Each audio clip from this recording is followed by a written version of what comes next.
suprema esperanza de la tierra, oh buen Jesús, a quien desde la cuna iluminó la caridad doméstica, oh María, riquísima de gracia y única en el sagrado privilegio de amamantar al Hijo de Dios vivo y de cubrirlo de amorosos besos. Oh José, destinado entre los hombres para custodio de la Virgen Madre, y que fuiste llamado por el niño con el nombre dulcísimo de Padre. Gloria a ti, Jesucristo, que te hiciste obediente a tus padres terrenales, y gloria igual con el Divino Espíritu a la deidad de tu celeste Padre.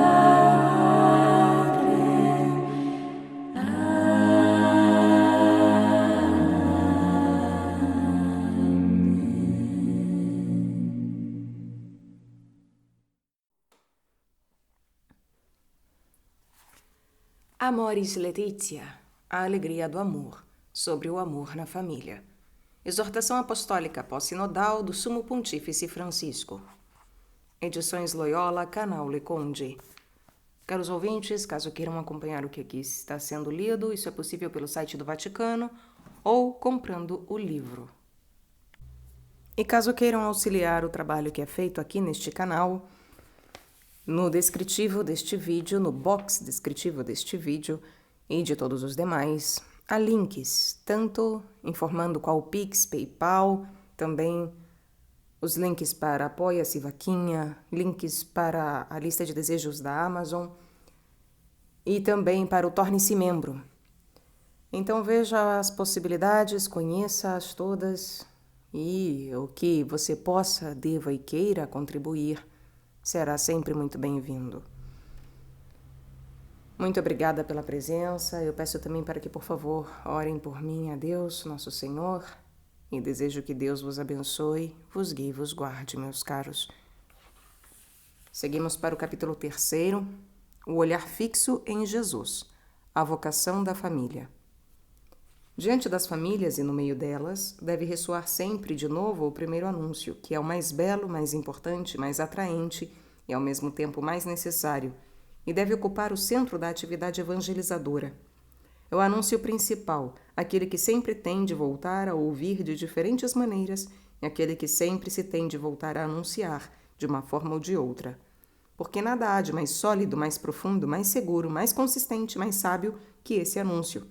E toda a formação cristã é primeiramente aprofundamento do querigma. O nosso ensinamento sobre o matrimônio e a família não pode deixar de se inspirar e transfigurar à luz deste anúncio de amor e ternura, se não quiser tornar-se mera defesa de uma doutrina fria e sem vida.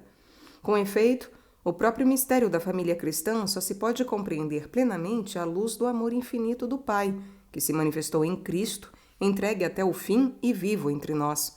Por isso, quero contemplar Cristo vivo, que está presente em tantas histórias de amor, e invocar o fogo do Espírito sobre todas as pessoas do mundo. Dentro deste quadro, o presente capítulo recolhe uma síntese da doutrina da Igreja sobre o matrimônio e a família. Aqui também citarei várias contribuições prestadas pelos padres sinodais nas suas considerações acerca da luz que a fé nos oferece. Eles partilham do olhar de Jesus, dizendo que ele olhou para as mulheres e os homens que encontrou com amor e ternura, acompanhando seus passos com verdade, paciência e misericórdia, ao anunciar as exigências do reino de Deus. De igual modo, acompanha-nos hoje o Senhor em nosso compromisso de viver e transmitir o Evangelho da família. Jesus recupera e realiza plenamente o projeto divino. Contrariamente aos que proibiam o matrimônio, o Novo Testamento ensina que toda criatura de Deus é boa e não se deve rejeitar coisa alguma. O matrimônio é um dom do Senhor. Ao mesmo tempo em que se dá esta avaliação positiva, acentua-se fortemente a obrigação de cuidar deste dom divino. O matrimônio seja honrado por todos e o leito conjugal sem mancha. Este dom de Deus inclui a sexualidade. Não vos recuseis um ao outro. Os padres sinodais lembraram que Jesus, ao referir-se ao desígnio primordial sobre o casal humano, reafirma a união indissolúvel entre o homem e a mulher, mesmo admitindo que, por causa da dureza do vosso coração, Moisés permitiu que repudiasseis as vossas mulheres. Mas ao princípio não foi assim. A indissolubilidade do matrimônio, o que Deus uniu não separe o homem, não se deve entender primeiramente como jugo imposto aos homens, mas como um dom concedido às pessoas unidas em matrimônio. A condescendência divina acompanha sempre o caminho humano. Com a sua graça, cura e transforma o coração endurecido, orientando-o para o seu princípio através do caminho da cruz. Nos evangelhos sobressai claramente a postura de Jesus que anunciou a mensagem relativa ao significado do matrimônio como plenitude da revelação que recupera o projeto originário de Deus. Jesus, que reconciliou em si todas as coisas, voltou a levar o matrimônio e a família à sua forma original. A família e o matrimônio foram redimidos por Cristo, restaurados à imagem da Santíssima Trindade, mistério de onde brota todo o amor verdadeiro. A aliança esponsal, inaugurada na criação e revelada na história da salvação, recebe a revelação plena do seu significado em Cristo e na Igreja. O matrimônio e a família recebem de Cristo, através da Igreja, a graça necessária para testemunhar o amor de Deus e viver a vida de comunhão. O Evangelho da Família atravessa a história do mundo desde a criação do homem à imagem e semelhança de Deus, até a realização do mistério da aliança em Cristo no fim dos séculos com as núpcias do Cordeiro. O exemplo de Jesus é paradigmático para a Igreja. Ele inaugurou a sua vida pública com o sinal de Caná, realizado em um banquete de núpcias. Compartilhou momentos frequentes de amizade com a família de Lázaro e as suas irmãs e com a família de Pedro. Ouviu o pranto dos pais pelos seus filhos, restituindo-os à vida e manifestando desse modo o verdadeiro significado da misericórdia, que implica o restabelecimento da aliança. Isso manifesta-se claramente nos encontros com a mulher samaritana e com a adúltera, nos quais a noção do pecado desperta diante do amor gratuito de Jesus. A encarnação do Verbo em uma família humana, em Nazaré, comove com a sua novidade a história do mundo. Precisamos mergulhar no mistério do nascimento de Jesus, no sim de Maria ao anúncio do anjo, quando foi concebida a palavra no seu seio. E ainda no sim de José, que deu o nome a Jesus e cuidou de Maria. Na festa dos pastores no presépio, na adoração dos magos, na fuga para o Egito, em que Jesus participou no sofrimento do seu povo exilado, perseguido e humilhado, na devota espera de Zacarias e na alegria que acompanhou o nascimento de João Batista, na promessa que Simeão e Ana viram cumprida no templo, na admiração dos doutores da lei ao escutarem a sabedoria de Jesus adolescente, e em seguida penetrar nos 30 longos anos em que Jesus ganhava o pão trabalhando com suas mãos, sussurrando a oração e a tradição crente do seu povo e formando-se na fé dos seus pais até fazê-la frutificar no mistério do reino. Este é o mistério do Natal e o segredo de Nazaré, cheio de perfume da família. É um mistério que tanto fascinou Francisco de Assis, Teresa do Menino Jesus e Charles de Foucault, e do qual bebem também as famílias cristãs para renovar a sua esperança e alegria. A aliança de amor e fidelidade da qual vive a Sagrada Família de Nazaré ilumina o princípio que dá forma a cada família, tornando-a capaz de enfrentar melhor as vicissitudes da vida e da história. Sobre esse fundamento, cada família, não obstante a sua fragilidade, pode tornar-se uma luz na escuridão do mundo. Aqui compreendemos o modo de viver em família. Nazaré nos recorde no que consiste a família, a comunhão de amor, a sua beleza austera e simples, a sua índole sagrada e inviolável. Nos faça ver como é doce e insubstituível a educação em família. nos ensine a sua função natural na ordem social. A família nos documentos da Igreja. O Concílio Ecumênico Vaticano II ocupou-se, na Constituição Pastoral Gaudium et Spes, da promoção da dignidade do matrimônio e da família. Definiu o matrimônio como comunidade de vida e amor, colocando o amor no centro da família. O verdadeiro amor entre marido e mulher implica a mútua doação de si mesmo, inclui e integra a dimensão sexual e a afetividade, correspondendo ao desígnio divino. Além disso, sublinha o enraizamento dos esposos em Cristo. Cristo Senhor vem ao encontro dos esposos cristãos com o sacramento do matrimônio e permanece com eles. Na encarnação, ele assume o amor humano, purifica-o, leva-o à plenitude e dá aos esposos, com o seu espírito, a capacidade de o viver, impregnando toda a sua vida com a fé, a esperança e a caridade. Assim, os cônjuges são, de certo modo, consagrados e, por meio de uma graça própria, edificam o corpo de Jesus e constituem uma igreja doméstica. De tal modo que a igreja, para compreender plenamente o seu mistério, olha para a família cristã, que o manifesta de forma genuína. Em seguida, o beato Paulo VI aprofundou a doutrina sobre o matrimônio e a família no decorrer do Concílio Vaticano II. De modo particular, com a encíclica Humanae Vitae, evidenciou o vínculo intrínseco entre o amor conjugal e a geração da vida. O amor conjugal requer nos esposos uma consciência da sua missão de paternidade responsável, sobre a qual hoje tanto se insiste, e justificadamente, e que deve também ela ser compreendida com exatidão. O exercício responsável da paternidade implica, portanto, que os cônjuges reconheçam plenamente os próprios deveres para com Deus, para consigo mesmos, para com a família e para com a sociedade em uma justa hierarquia de valores. Na exortação apostólica Evangelii Nuntiandi, o beato Paulo VI pôs em evidência a relação entre a família e a Igreja. São João Paulo II dedicou especial atenção à família através das suas catequeses sobre o amor humano, a carta às famílias Gratissimam Sane e, sobretudo, com a exortação apostólica Familiaris Consortio. Nestes documentos, o pontífice definiu a família caminho da Igreja, ofereceu uma visão de conjunto sobre a vocação ao amor do homem e da mulher, propôs as linhas fundamentais para a pastoral da família e para a presença da família na sociedade. Concretamente, ao tratar da caridade conjugal, descreveu o modo como os cônjuges, no seu amor mútuo, recebem o dom do Espírito de Cristo e vivem a sua vocação à santidade. Bento XVI, na encíclica Deus Caritas Est, retomou o tema da verdade do amor entre o homem e a mulher, que se vê iluminado plenamente apenas à luz do amor de Cristo crucificado.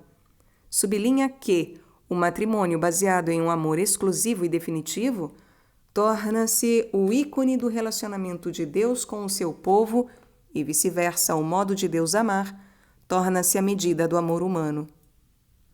Além disso, na encíclica Caritas in Veritate, destaca a importância do amor como princípio de vida na sociedade, lugar onde se aprende a experiência do bem comum.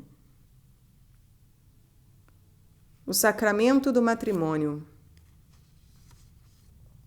A Escritura e a tradição abrem-nos o acesso a um conhecimento da Trindade que se revela com traços familiares.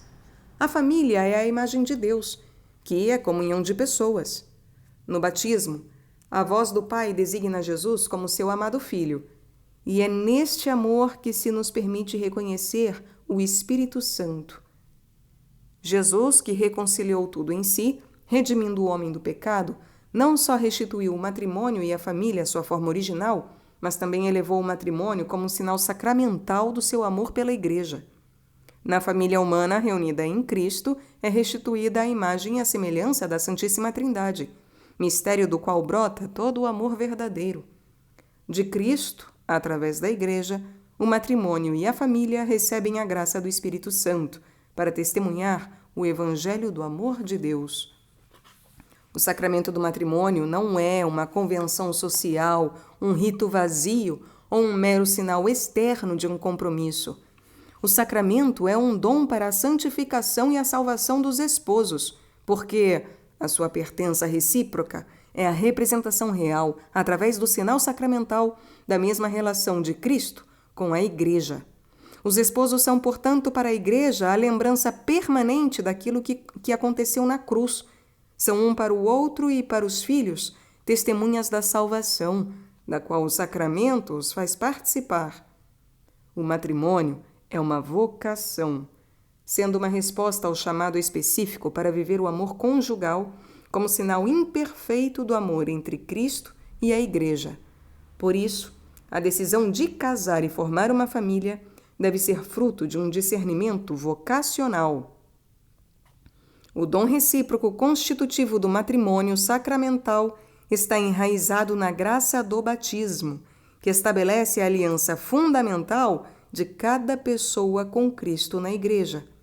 Na mútua recepção e com a graça de Cristo, os noivos prometem-se entrega total, fidelidade e abertura à vida, e também reconhecem como elementos constitutivos do matrimônio os dons que Deus lhes oferece, levando a sério o seu mútuo compromisso em nome de Deus e perante a Igreja.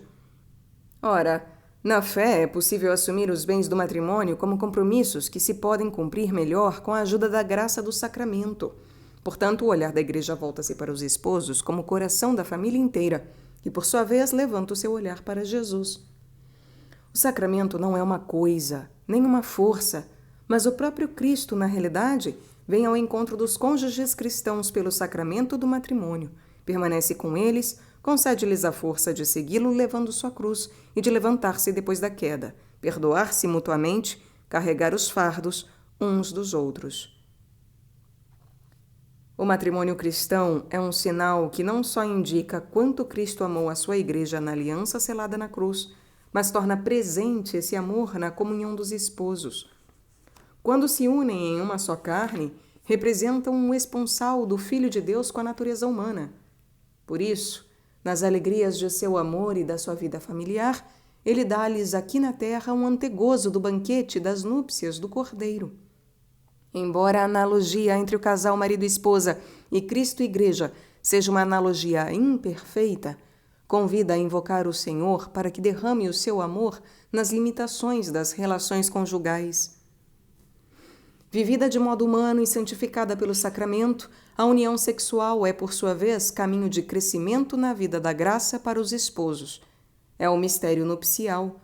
O valor da união dos corpos está expresso nas palavras do consentimento, pelas quais se acolheram e doaram reciprocamente para partilhar a vida toda. Estas palavras conferem um significado à sexualidade, libertando-a de qualquer ambiguidade. Mas, na realidade, toda a vida em comum dos esposos, toda a rede de relações que hão de tecer entre si, com os seus filhos e com o mundo, estará impregnada e robustecida pela graça do sacramento que brota do mistério da encarnação e da Páscoa, onde Deus exprimiu todo o seu amor pela humanidade e se uniu intimamente com ela. Os esposos nunca estarão só, com as suas próprias forças, enfrentando os desafios que surgem. São chamados a responder ao dom de Deus com seu esforço, sua criatividade, sua perseverança e a sua luta diária, mas sempre poderão invocar o Espírito Santo que consagrou a sua união, para que a graça recebida se manifeste sem cessar em cada nova situação. No sacramento do matrimônio, segundo a tradição latina da Igreja, os ministros são o homem e a mulher que se casam, os quais, ao manifestar o seu consentimento e expressá-lo na sua entrega corpórea, recebem um grande dom. O seu consentimento e a união dos seus corpos são os instrumentos da ação divina que os torna uma só carne. No batismo, ficou consagrada a sua capacidade de se unir em matrimônio como ministros do Senhor para responder à vocação de Deus. Por isso, quando dois cônjuges não cristãos recebem o batismo, não é necessário renovar a promessa nupcial, sendo suficiente que não a rejeitem, pois pelo batismo que recebem, essa união torna-se automaticamente sacramental. O próprio direito canônico reconhece a validade de alguns matrimônios que se celebram sem um ministro ordenado. É que a ordem natural foi assumida pela redenção de Jesus Cristo, pelo que, entre batizados, não pode haver contrato matrimonial válido que não seja, pelo mesmo fato, sacramento. A Igreja pode exigir que o ato seja público, a presença de testemunhas e outras condições que foram variando ao longo da história. Mas isso não tira aos dois esposos o seu caráter de ministros do sacramento, nem diminui a centralidade do consentimento do homem e da mulher, que é o que, por si, estabelece o vínculo sacramental. Em todo caso, precisamos refletir mais sobre a ação divina no rito nupcial, que aparece muito evidenciada nas igrejas orientais ao ressaltarem a importância da bênção sobre os contraentes como sinal do dom do Espírito. Sementes do Verbo e situações imperfeitas. O Evangelho da Família nutre também as sementes ainda à espera de desenvolver-se e deve cuidar das árvores que perderam vitalidade e necessitam que não as transcurem. De modo que, partindo do dom de Cristo no sacramento, sejam conduzidas pacientemente mais além, chegando a um conhecimento mais rico e a uma integração mais plena deste mistério na sua vida. Assumindo o ensinamento bíblico de que tudo foi criado por Cristo e para Cristo, os padres sinodais lembraram que a ordem da redenção ilumina e completa a ordem da criação. Assim, o matrimônio natural só se compreende à luz do seu cumprimento sacramental. Somente fixando o olhar em Cristo conhecemos profundamente a verdade sobre os relacionamentos humanos. Na realidade, o mistério do homem só se esclarece verdadeiramente no mistério do Verbo encarnado. Cristo, novo Adão, na própria revelação do mistério do Pai e do seu amor, revela plenamente o homem a si mesmo e descobre-lhe a sua vocação sublime. É particularmente oportuno compreender em chave cristocêntrica o bem dos cônjuges, bonum coniugum, que inclui a unidade, a abertura à vida, a fidelidade, a indissolubilidade e, no matrimônio cristão, também a ajuda mútua no caminho que leva a uma amizade mais plena com o Senhor. O discernimento da presença das semina verbi, sementes do verbo, nas outras culturas, pode ser aplicado inclusive à realidade matrimonial e familiar. Além do verdadeiro matrimônio natural, existem elementos positivos presentes nas formas matrimoniais de outras tradições religiosas, embora não faltem também as sombras. Podemos dizer que toda pessoa que deseja formar neste mundo uma família que ensine os filhos a alegrar-se por cada ação que se propõe a vencer o mal, uma família que mostre que o Espírito está vivo e operante, encontrará gratidão e estima, independentemente do povo, região ou religião a que pertença. O olhar de Cristo, cuja luz ilumina cada homem, inspira o cuidado pastoral da Igreja pelos fiéis que simplesmente convivem ou que só contraíram o casamento civil, ou então que divorciados recasados. Na perspectiva da pedagogia divina, a Igreja dirige-se com amor a quantos participam na vida dela de modo imperfeito, invoca com eles a graça da conversão, encoraja-os a realizar o bem, a cuidar com amor um do outro e pôr-se a serviço da comunidade na qual vivem e trabalham. Quando a união alcança uma estabilidade notável através de um vínculo público e é marcada por um profundo afeto, por responsabilidade em relação à prole e por capacidade de superar as provações, pode ser vista como uma ocasião para ser acompanhada rumo ao sacramento do matrimônio, quando isto for possível. Diante de situações difíceis e de famílias feridas, é necessário recordar sempre um princípio geral. Saibam os pastores que, por amor à verdade, estão obrigados a discernir bem as situações. O grau de responsabilidade não é igual em todos os casos, e podem existir fatores que limitam a capacidade de decisão. Por isso, enquanto se deve expressar claramente a doutrina, é preciso evitar juízos que não levam em consideração a complexidade das diversas situações e é necessário prestar atenção ao modo como as pessoas vivem e sofrem por causa da sua condição. A transmissão da vida e a educação dos filhos. O matrimônio é, em primeiro lugar, uma íntima comunidade de vida e do amor conjugal que constitui um bem para os próprios esposos e a sexualidade está ordenada para o amor conjugal entre o homem e a mulher. Por isso, também os esposos a quem Deus não concedeu ter filhos podem, no entanto, ter uma vida conjugal cheia de sentido, humana e cristãmente.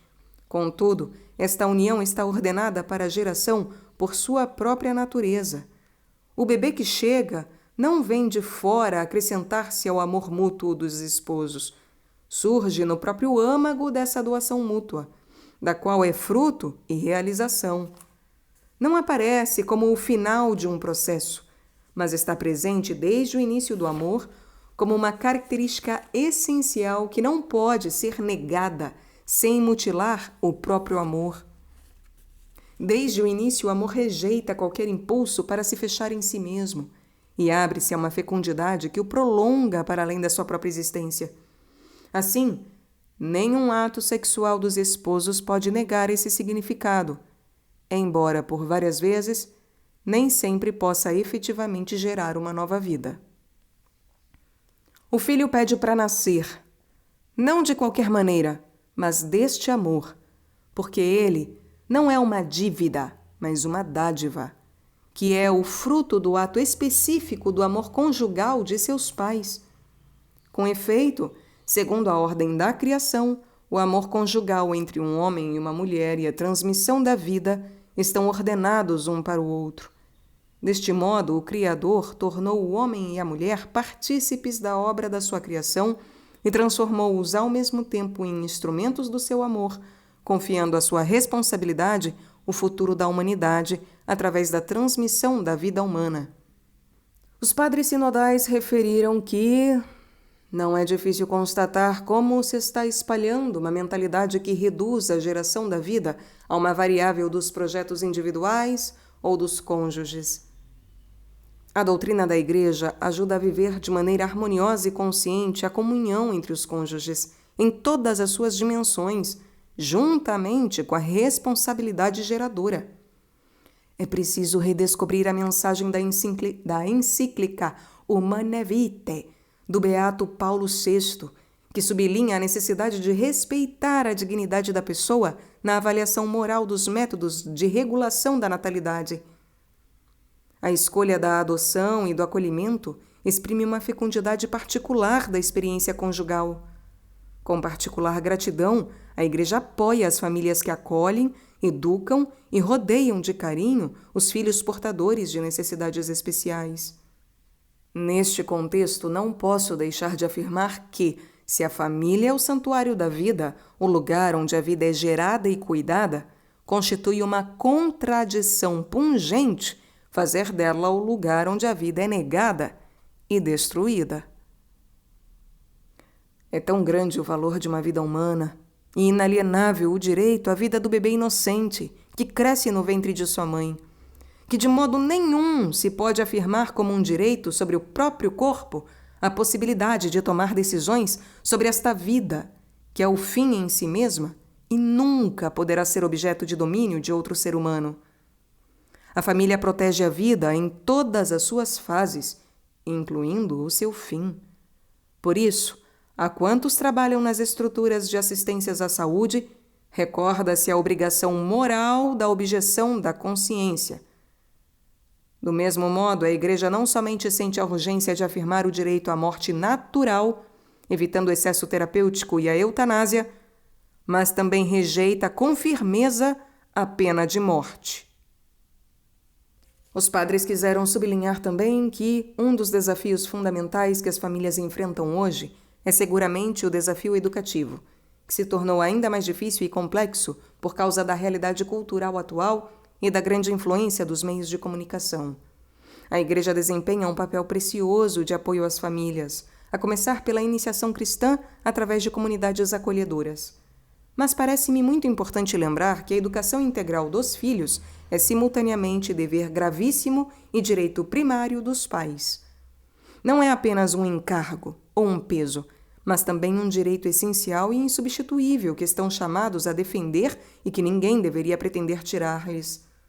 O Estado oferece um serviço educativo de maneira subsidiária, acompanhando a função não delegável dos pais, que têm direito de poder escolher livremente o tipo de educação acessível e de qualidade que querem dar aos filhos, de acordo com as suas convicções. Mas a escola não substitui os pais. Serve-lhes de complemento. Este é um princípio básico.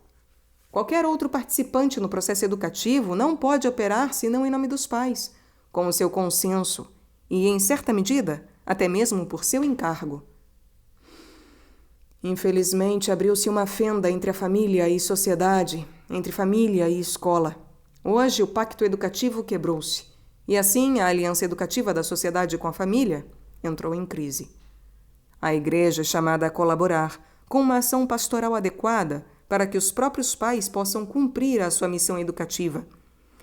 E sempre o deve fazer ajudando-os a valorizar a sua função específica e a reconhecer que os que recebem o sacramento do matrimônio são transformados em verdadeiros ministros educativos, pois quando formam os seus filhos, edificam a Igreja e, fazendo-o, aceitam uma vocação que Deus lhes propõe. A família e a Igreja. Com íntima alegria e profunda consolação, a Igreja olha para as famílias que permanecem fiéis aos ensinamentos do Evangelho, agradecendo-lhes pelo testemunho que dão e encorajando-as.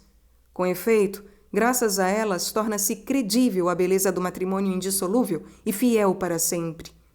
Na família, como em uma igreja doméstica, amadurece a primeira experiência eclesial da comunhão entre as pessoas, na qual, por graça, se reflete o mistério da Santíssima Trindade.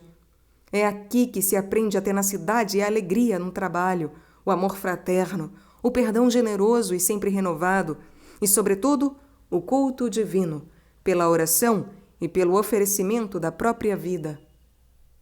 A Igreja é família de famílias, constantemente enriquecida pela vida de todas as igrejas domésticas. Assim, em virtude do sacramento do matrimônio, cada família torna-se, para todos os efeitos, um bem para a Igreja. Nesta perspectiva, para o hoje da Igreja, será certamente um dom precioso ter em consideração também a reciprocidade entre família e Igreja. A Igreja é um bem para a família é um bem para a Igreja. A preservação do dom sacramental do Senhor compete não apenas à família individual, mas à própria comunidade cristã. O amor vivido nas famílias é uma força permanente para a vida da Igreja. A finalidade unitiva do matrimônio é uma exortação constante ao crescimento e ao aprofundamento deste amor. Na sua união de amor, os esposos experimentam a beleza da paternidade e da maternidade. Compartilham os projetos e as dificuldades, os desejos e as preocupações. Aprendem o cuidado recíproco e o perdão mútuo. Neste amor, eles celebram os seus momentos felizes e ajudam-se nas passagens difíceis da sua história de vida. A beleza do dom recíproco e gratuito, a alegria pela vida que nasce e pelo cuidado amoroso da parte de todos os membros, desde os pequeninos até os idosos, são alguns dos frutos que tornam única e insubstituível a resposta à vocação da família, tanto para a Igreja como para a sociedade inteira.